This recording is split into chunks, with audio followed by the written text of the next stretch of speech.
So, Brother Mike, you've brought us some gold. Yeah, I brought some gold today.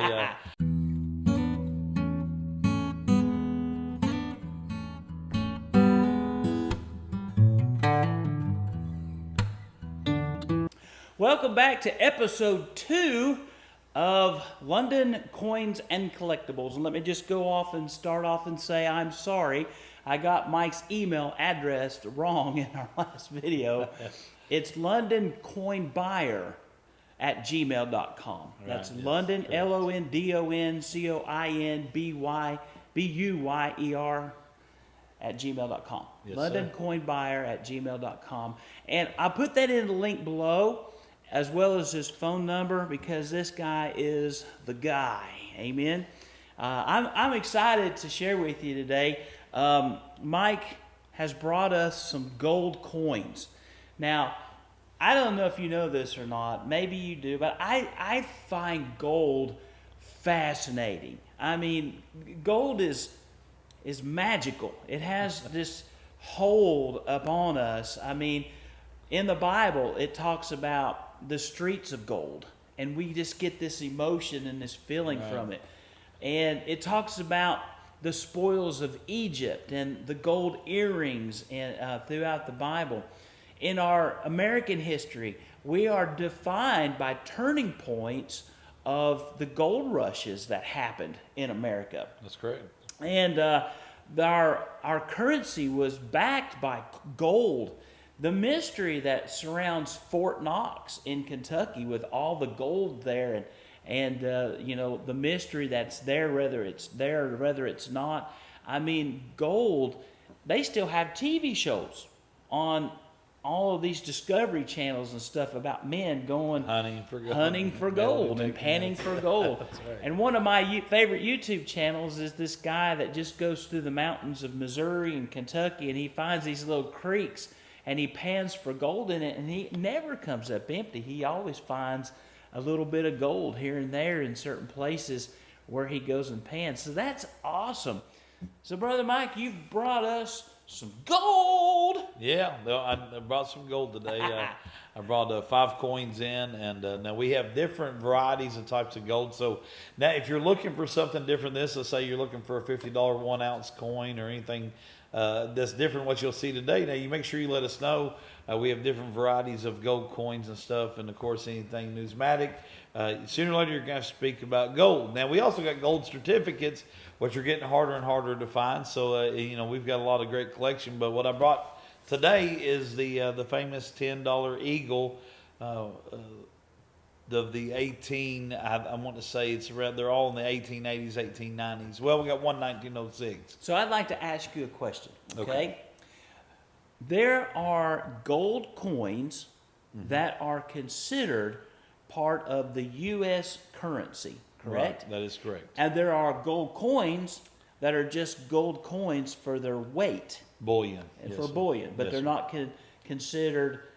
And then you can buy just gold bars, like little pieces of gold and things of that nature, correct? Right. So what are we talking about here? Is this actual U.S. mint coins? Is this collectible stuff? Is this numismatic stuff? What is this that you've got? Now, this is numismatic. This is actually American currency. This is a $10 gold piece. Do they still make American gold currency?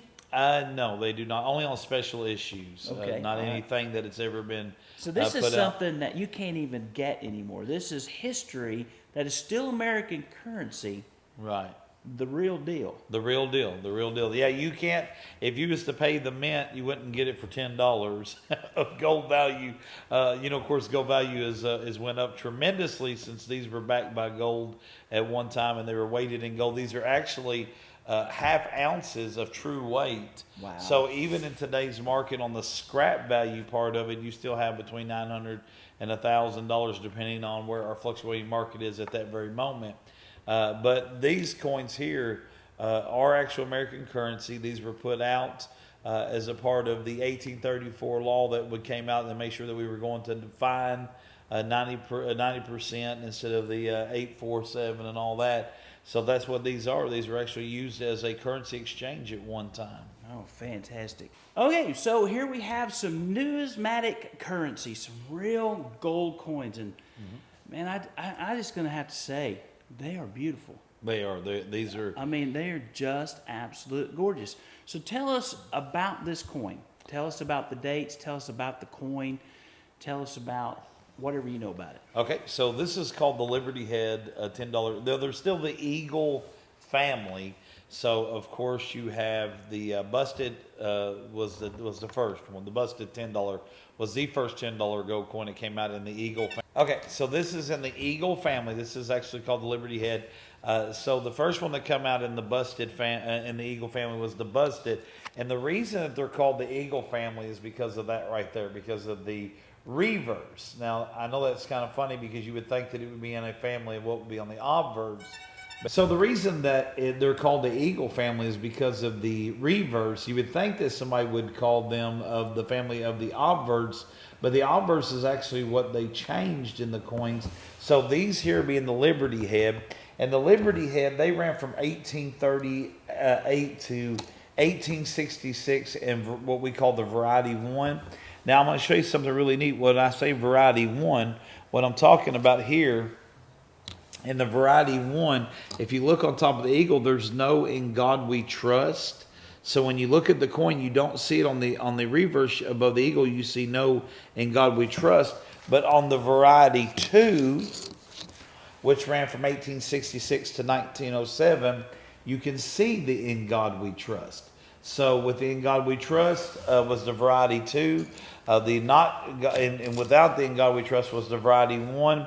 It breaks up the years from 1838 to 1866, and then 1866 to 1907 for these. And then a really super cool gold coin that came out, of course, was the Indian Head that came out after this one. And the designer of these is Christian Gobrick, is actually who designed these coins specifically for the mint to be put out.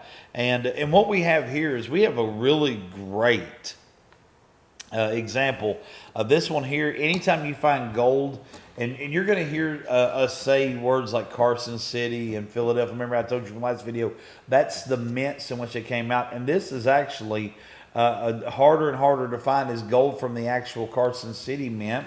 But this is the 1891 Carson City $10 Liberty Head gold eagle. And as you can see there, it's got a very identifiable mint marks that are underneath the eagle itself. And this one here is a CC. And these are getting harder and harder to find.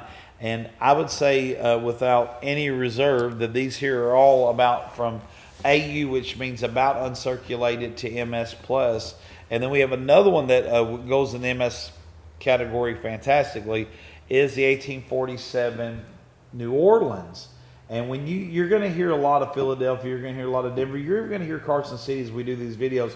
What you're not going to hear a whole lot of is New Orleans, because New Orleans did not do a lot of manufacturing as far as putting out the bullion and stuff at the time for the U.S. currency.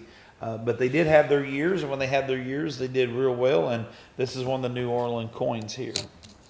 Fantastic. I noticed how heavy they are. They are. If you had about 5 or 6 of these in your pocket, you'd have to have a pretty good belt. Yeah, you would feel the tug on them. Yeah. What you take if you literally had 4 of them, you'd have the 2 ounces of pure gold sitting in your pocket. So yeah, something in it. Yeah, it is. They've got some good weight to them, and they got a great look to them. This is, I like the busted $10 eagle, but I really like the Liberty Head. I love the way it looks. I think it was a great design. Christian Gobrick that made these, that man, you're going to hear his name come up a lot in the older Americans. We really like the history part of it, and he is one of them that did play a very vital role in our currency as what we see today as far as our coins, because he came up with patterns and stuff that were popular that people liked. They had great eye appeal, and these right here, you take like this Denver Mint one, that's great eye appeal, and it's lasted a long time. This coin itself is the youngest one that we have up here, and right now it's 116 years old, and it has fantastic detail. You can see everything about the coin. There's nothing lacking on the coin whatsoever. Now, is the metal in that pure gold, or is it mixed with something? No, these are 90%. There will be a half of the purity Well, it comes out exactly to half an ounce of purity. Okay. So you have your copper base, you have your 90% gold, and then but the gold weight itself is a pure half an ounce, Okay, so they mix these coins with copper, not with silver. not with silver. Because like when you talk about 22 karat gold or 14 karat gold, the difference between pure gold and not is they mix it with silver, correct? That is correct. Okay, Yeah. so these are mixed with copper, which makes them harder This makes them harder. and Yeah. last a lot longer, Yeah. sure. So with these wonderful gold coins that you have here right now, and just as we can reiterate, there's a grading system that goes from like 1 to 70, correct? Correct. Yes. But they also put word terms to go along with those number terms. Right. They To sure do. kind of give you a double whammy. So anything that is 60 to 70 is called a mint state or an Yes. MS. Right. Correcting? So 70 Or is you'll the hear best you you can also get. hear BU. Which Yeah. is brilliant uncirculated. Brilliant, yeah, sure you do. You hear that. And so with that, when you're talking about an MS 60 plus or an MS plus, I mean, you're talking about a coin that has retained its beauty. Right. Yeah. Oh, and well, and it's really key on the MSs because not only does it retain its beauty, but its integral details. You know, you'll look at the Liberty on the crowns, and we use the 1906 here as a perfect example. When you start looking at the integral details of the stars, you're looking at the points, you're looking at the Liberty on the actual crown, and then when you flip it over, you know, you're wanting to see that shield, you're wanting to see the feathers. You're wanting to see all the different little things that goes in with the points of the arrow, the lettering, and then on the outside of the rim as well. We all know early on in American history, there's not much we can do about it. There used to be a very popular thing called chinking. And what they would do is they would actually cut off the edges. And there was men that literally made an entire living just chinking coins. But so you're looking at things that survived. You know, our oldest one up here, 1847. You know, with the age and everything, but you can still see the curl in the hair.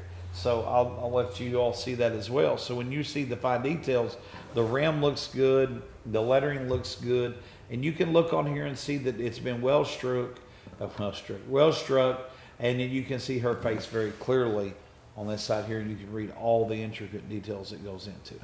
Susan and I took the kids to Old Town Williamsburg in Virginia.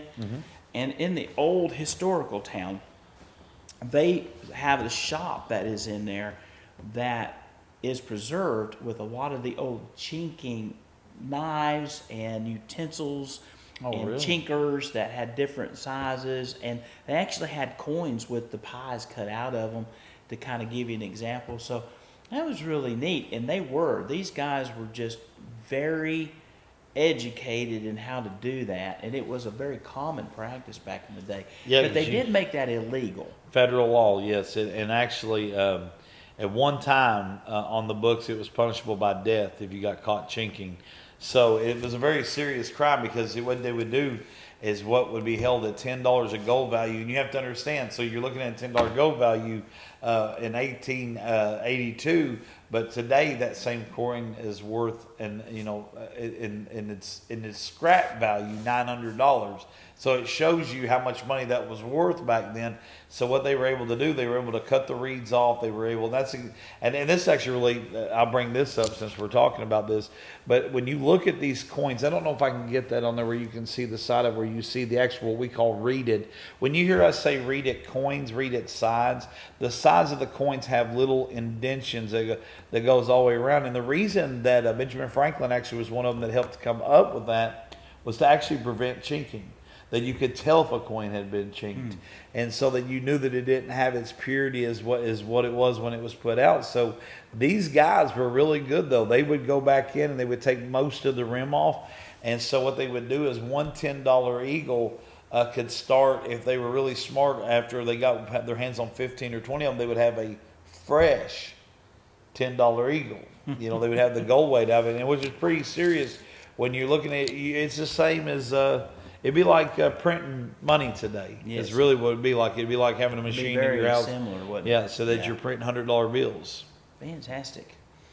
Absolutely beautiful coin. So you've got a 1882 an 1847, an 1891, an 1881, and a 1906. Correct. Fantastic. And if they wanted to call you and buy a gold coin? 606-401-7025. And it doesn't just have to be these coins. Maybe you're looking for something more, of the heavier or lighter. If you've got a coin that you're wanting to get, and maybe you have a gold collection, and you're short a 10th ouncer, or you're looking for an Indian head, we have the Liberties here because if you're going to pick my favorite, I love the design of the Liberty head. But we do have other ones that are available as well. So if you've got a gold coin that you're desiring, or if maybe you've got gold that you're wanting to sell, I want you all to always remember, we not only sell these, but we buy them as well. Fantastic. All right. So the Liberty Head gold $10 coin, correct? Yep, of the Eagle family. Of the Eagle family. That's awesome. Thanks for sharing with us, Brother Mike. Yeah, thank you guys for, again, viewing in, and keep watching. We're going to keep having more videos coming out on more coins and different types of varieties, and I think that the piece dollar will probably be the next one that I really like to talk about, because it's got a great history to it, and we've got a great variety of piece dollars. We actually have a piece dollar book as well. So yeah, fantastic. maybe next time. All right. Thank you, brother. Thank you so Always much, good to brother. talk to you. You too.